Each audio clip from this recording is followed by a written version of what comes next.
Les habla desde La Habana Reinaldo Escobar, con el propósito de comentarles en Cómo lo viví los acontecimientos que más me han impactado a lo largo de estos últimos 65 años. Estas no son mis memorias, aunque sean memorias mías. Como prueba irrefutable de que este espacio que he llamado Cómo lo viví está siendo escuchado por algunas personas, pues tengo que decir que ya he recibido observaciones, sobre todo señalamientos críticos, algunos referidos a omisiones que he tenido en este tiempo que he empezado en enero hasta la fecha de hoy, y otros que me señalan el tema de la suciedad del sonido, que está dado por la contaminación ambiental de ruido que hay en la ciudad de La Habana, donde lo mismo puede aparecer una persona vendiendo el bocadito de helado o comprando pedacitos de oro. Eso, pido disculpas por eso. Entonces, agradezco mucho estos señalamientos. Hay algunas omisiones que me parece que son imperdonables. No las voy a mencionar porque me da pena, ¿no? Pero bueno, está claro que las podré resolver con el tiempo. Porque, por ejemplo, para solamente poner un ejemplo, ¿no? Si bien es cierto que no dije que el 22 de enero fue presentado el proyecto Varela, bueno, pues ya contaré cuando se reunieron las 10.000 firmas, ¿no? Y así, algunos procesos se pueden ir mejorando con el tiempo. Y bueno, vamos a ver, trataré de evitar eso, pero recuerden que si yo no lo viví, me cuesta trabajo contarlo.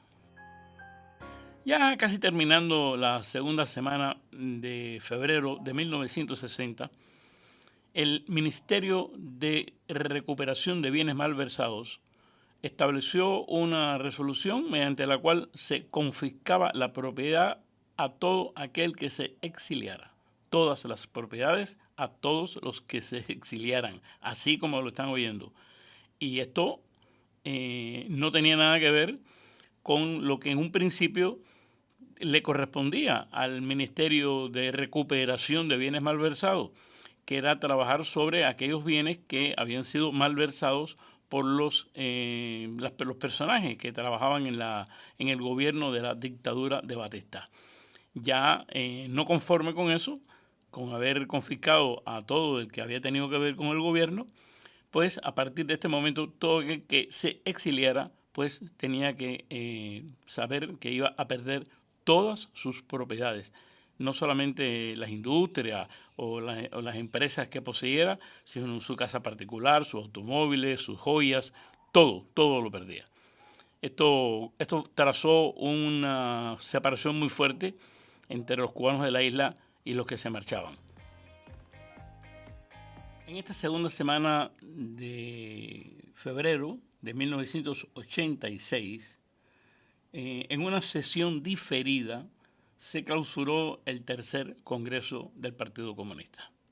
Hay que decir que de estos congresos solo salieron documentos que no tenían ninguna importancia. Algunos que trataban de explicar la esencia del proceso, otros que iluminaban un supuesto futuro que venía pronto ya. Y quizás el resultado más interesante de este tercer congreso fue que se redactó y se hizo público el programa del Partido Comunista de Cuba. Y yo le pregunto a quien me esté escuchando si alguna vez ha oído hablar de este programa, en qué momento ese programa se convirtió en algo que había que cumplir, ¿no? Porque realmente ya pasados muy pocos meses de que se realizara este tercer congreso y se proclamara este programa, el señor Fidel Castro graciosamente proclamó creo que fue en el mes de abril del propio año 1986, una tendencia, ¿cómo se llamaba aquello? Rectificación de errores y tendencias negativas. Entonces, era muy, muy llamativo, ¿no? Que apenas pasados 2 o 3 meses de haberse terminado un congreso del partido, el señor Fidel Castro lanzara algo que se llamara así, que fue un golpe de muerte para el programa, que ya más nadie lo invocaba, más nadie lo decía. Tuvieron que pasar muchos años y varios congresos para que se lanzaran documentos similares que todo el mundo conoce como los lineamientos del partido, entiéndase los lineamientos que se han tenido su versión en el sexto, séptimo y octavo Congreso, la llamada conceptualización del modelo y el plan de la economía para el año 2030. Pero no se volvió a caer en la tentación de llamarle programa a estos documentos programáticos que ha lanzado el Partido Comunista de Cuba. Un grupo de cubanos pertenecientes a diversas organizaciones opositoras aunaron sus esfuerzos en una entidad que se llamó la Mesa de Reflexión de la Oposición Moderada, la MOROM. Y uno de los productos más interesantes que salió de esta agrupación fue que a lo largo de los últimos meses del año 2002 se elaboró un documento que terminó por titularse la Carta de Derechos y Deberes de los Ciudadanos Cubanos. Pero fue en esta segunda semana del mes de febrero del año 2003 cuando ese documento se dio por terminado. Un texto que pretendía de la manera más sintética posible acuñar cuáles eran esos derechos y esos deberes. Al final, después de muchas discusiones, había gente de diferente pensamiento, había bastante, yo diría, diversidad entre los que estábamos allí. Se terminaron de definir 35 derechos y 10 deberes. Finalmente, había un artículo final, que era el que completaba el de los 47, que decía que los derechos y deberes de cada cubano recogidos en esa carta estaban limitados solamente por los derechos y deberes de los demás, por la seguridad de todos y por las justas exigencias del bienestar general y el desenvolvimiento democrático.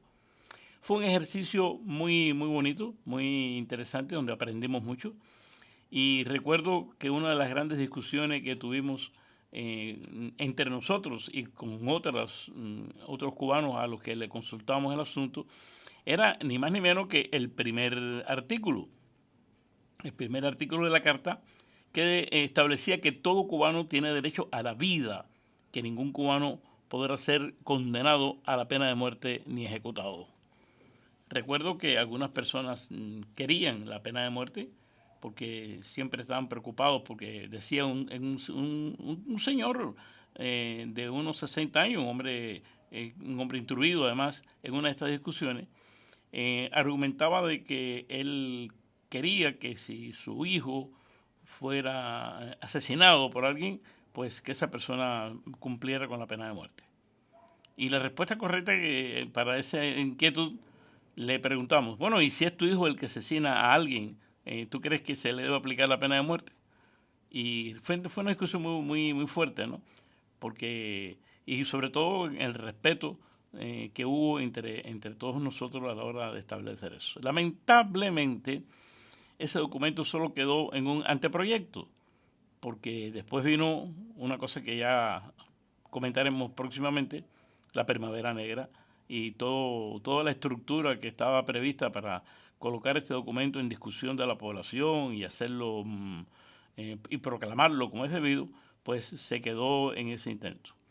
Pero ahí está. Se puede buscar en internet y leerlo.